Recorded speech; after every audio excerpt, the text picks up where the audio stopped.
सीमा Kadam virtual training centre, तुमची virtual शिक्षिका. 8वी general science, current electricity and magnetism, धारा विद्युत आणि चुंबकत्व. An investment in knowledge always pays the best interest. Benjamin Franklin या थोर वैज्ञानिकांचे हे विचार आहेत. विद्यार्थी मित्रांनो, दैनंदिन जीवनामध्ये वैज्ञानिक प्रगतीचा आपण जेव्हा उल्लेख करतो, त्या वैज्ञानिक प्रगतीत विद्युत ऊर्जा व चुंबक यांचा फार महत्त्वाचा वाटा आहे. अगदी आपल्या दैनंदिन जीवनातील सगळी उदाहरणं जर आपण बघितली तर त्या ठिकाणी आपण विद्युत ऊर्जा आणि चुंबक यांचा उपयोग त्या ठिकाणी केलेला आपल्याला आढळून येतो. तर उष्णता ऊर्जा, ध्वनी ऊर्जा, प्रकाश ऊर्जा ही ऊर्जेची विविध रूपे आहेत हे आपण शिकलेलो आहोत. त्याप्रमाणेच चुंबक हे सुद्धा ऊर्जेचे एक रूप आहे. Magnetism is also a kind of energy source.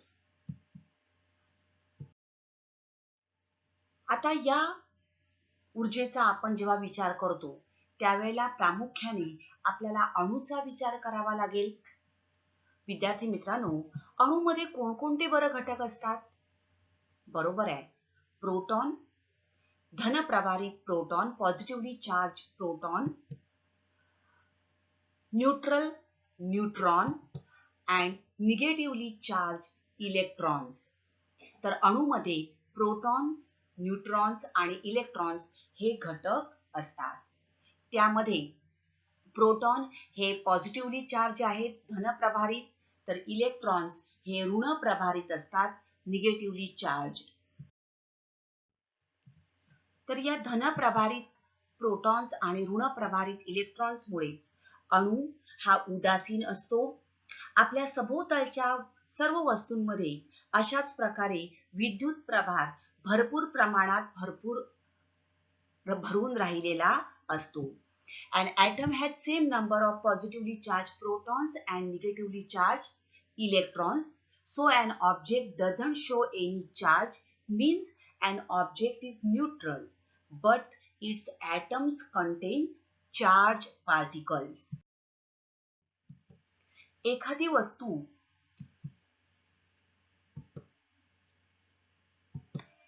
विद्युतदृष्ट्या उदासीन असली तरीही त्यात अणू असल्याने धनप्रभार आणि ऋणप्रभार हा असतोच.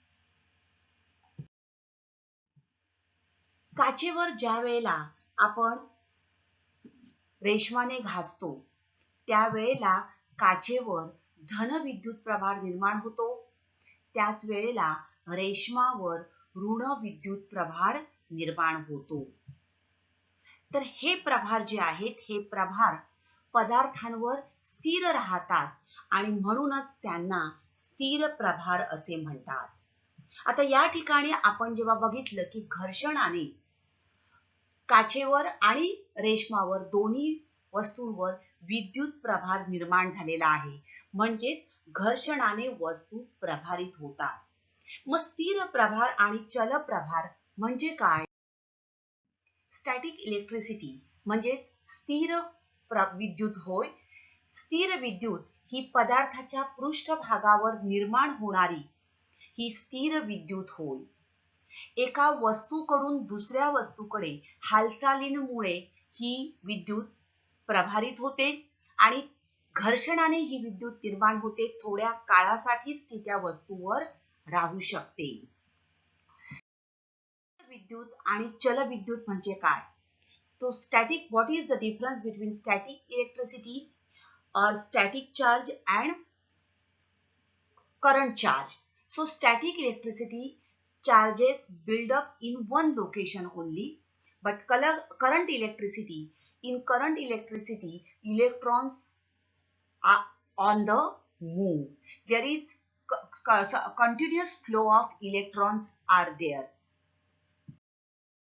पाणी तुम्ही बघितलं असेल तर पाणी नेहमी उंच पातळीकडून खालच्या पातळीकडे वाहत येतं. Water flowing from higher level to lower level. Similarly, जेव्हा ढगातून जमिनीवर वीज पडते तेव्हा मोठा विद्युत प्रवाह निर्माण होतो. A large current flows when lightning takes place from a cloud to the ground. आपल्याला घरामध्ये सुद्धा तारांमधून, विजेच्या बल्बमधून, वेगवेगळ्या उपकरणांमधून अशा प्रकारे विद्युत प्रवाह आढळून येतो. So we get current electricity when the electrons in an electrical conductor are to flow. In this circuit, we see that the electrons are in the motion. आपण बऱ्याच वेळेला तारांमधून किंवा मोटारीच्या बॅटरीमधून विद्युत प्रवाह वाहताना बघतो. मग हा विद्युत प्रवाह म्हणजे काय? तर धनप्रभारित आणि ऋणप्रभारित अशा दोन्ही कणांच्या वहनामुळे हा विद्युत प्रवाह निर्माण होत असतो. A current is produced by the flow of both negatively charged electrons and positively charged protons, that is both charged particles. विद्यार्थी मित्रांनो, एखाद्या गरम वस्तूला हात लागल्यानंतर आपण आपला हात पटकन मागे घेतो. मग काय या ठिकाणी कोणती क्रिया घडून येते? So reflex action. बघा, ज्या वेळेला आपल्याला चटका बसतो आपण हात पटकन मागे घेतो, म्हणजेच एक सूक्ष्म असा विद्युत प्रवाह आपल्या मेंदूकडे जातो आणि त्यामुळे मेंदूकडून आपल्याला त्या रिफ्लेक्स ऍक्शन नुसार आपण पटकन हात मागे घेतो. तर कोणतीही संवेदना आपल्याला मेंदूकडे जाणाऱ्या अशा या सूक्ष्म विद्युत प्रवाहाने होत असते.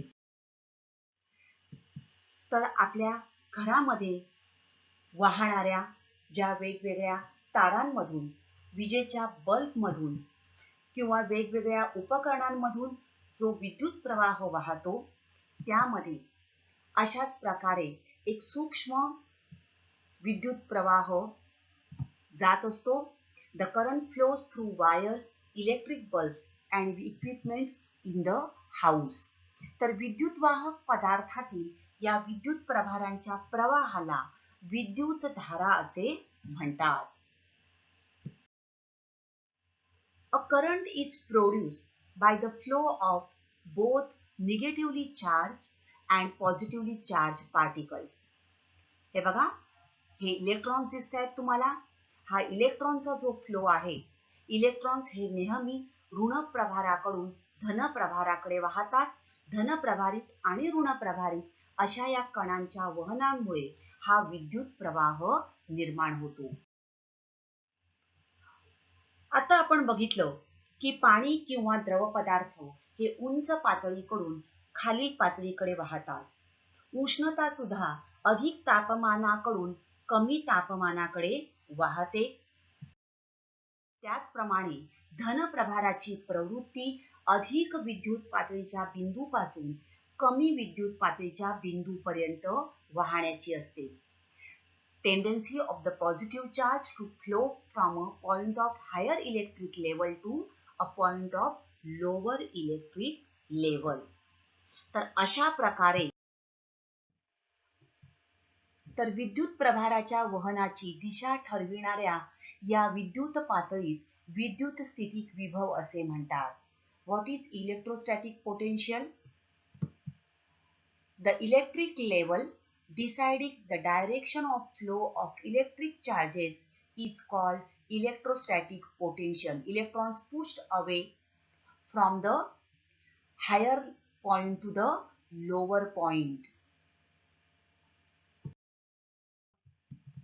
तर विद्युत घटाच्या धन आणि ऋण अग्रातील विभवांमधील फरकास विभवांतर असे म्हणतात.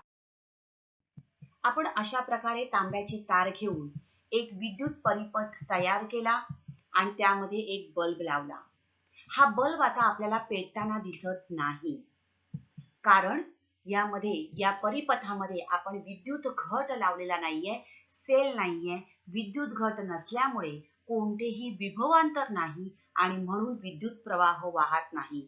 There is no battery or cell in this electric circuit and so there is no potential difference.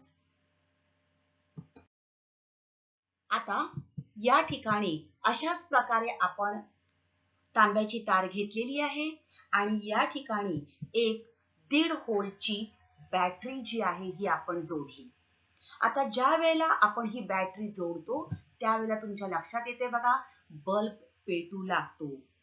बरोबर. हा बल्ब लागला म्हणजेच काय, तर तारेतून विद्युत प्रवाह वाहत आहे. तर विद्युत घटाच्या 2 टोकांमध्ये विभवांतरामुळे तारेतील इलेक्ट्रॉन्स हे प्रवाहित होतात. Due to the potential difference between the two ends, electrons flow from the negative terminal. See here, electrons are flowing from negative terminal to the positive terminal of the cell. तर विद्युत घटाच्या ऋण टोकाकडून धन टोकाकडे हे electrons वाहू लागतात.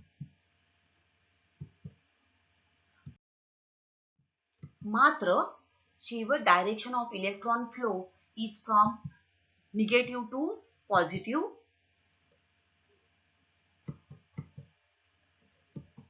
परंतु जर तुम्ही बघितलं तर सांकेतिक विद्युत प्रवाह जो आहे हा उलट दिशेने वाहतो. बाणाने तुम्हाला या आकृतीत मी दाखवलंय बघा. सांकेतिक विद्युत प्रवाह हा उलट दिशेने वाहतो म्हणजेच धन टोकाकडून ऋण टोकाकडे वाहतो. So conventional current flows in the opposite direction, that is from positive to negative and it is shown in the figure by the sign of an arrow. So the electric current is produced due to the flow of charged particles, that is due to electrons, and these electrons flow from negative terminal to positive terminal. So electric charge flowing through a wire in 1 second can be called a unit current. एखाद्या तारेतून 1 second एवढ्या वेळात वाहणाऱ्या विद्युत प्रभाराला एकक विद्युत प्रवाह असे म्हणतात. तर विभवांतराचे एसआय पद्धतीतील एकक व्होल्ट हे आहे. The unit of potential difference in SI system is volt. आणि विद्युत प्रवाहाचे एसआय पद्धतीतील एकक कुलोम प्रति सेकंद म्हणजेच एम्पियर हे आहे. 1 ampere is equal to 1 coulomb per 1 second. आणि विद्युत प्रवाह ही अदिश राशी आहे. इलेक्ट्रिक सेल विद्युत घट म्हणजे काय? एखाद्या परिपथामध्ये सतत विद्युत प्रभाराचा प्रवाह निर्माण करण्यासाठी एका स्रोताची गरज असते आणि असे एक सर्वसाधारण साधन म्हणजेच विद्युत घट होय. A source is required to produce a uniform flow of charges in a circuit, and such a general device is nothing but an electric cell. So this is a electric cell. The main function of various electric cells is to maintain a constant potential difference between its two terminals. आपण बऱ्याच वेळेला अशा प्रकारे हे cells बघतो. Different types of watches, torches, electronics gadgets, transistors, radios, toys. We use these dry cells in all these appliances. There are various types of electric cells. In mobile, we are using these types of cells. In watches, button cells are used. In toys, these rechargeable cells we can use.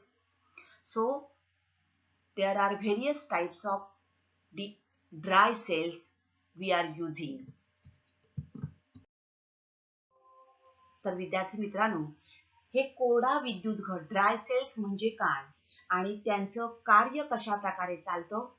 what is the functioning of this dry cell, how these dry cells are made. We will see in our next video. Thank you.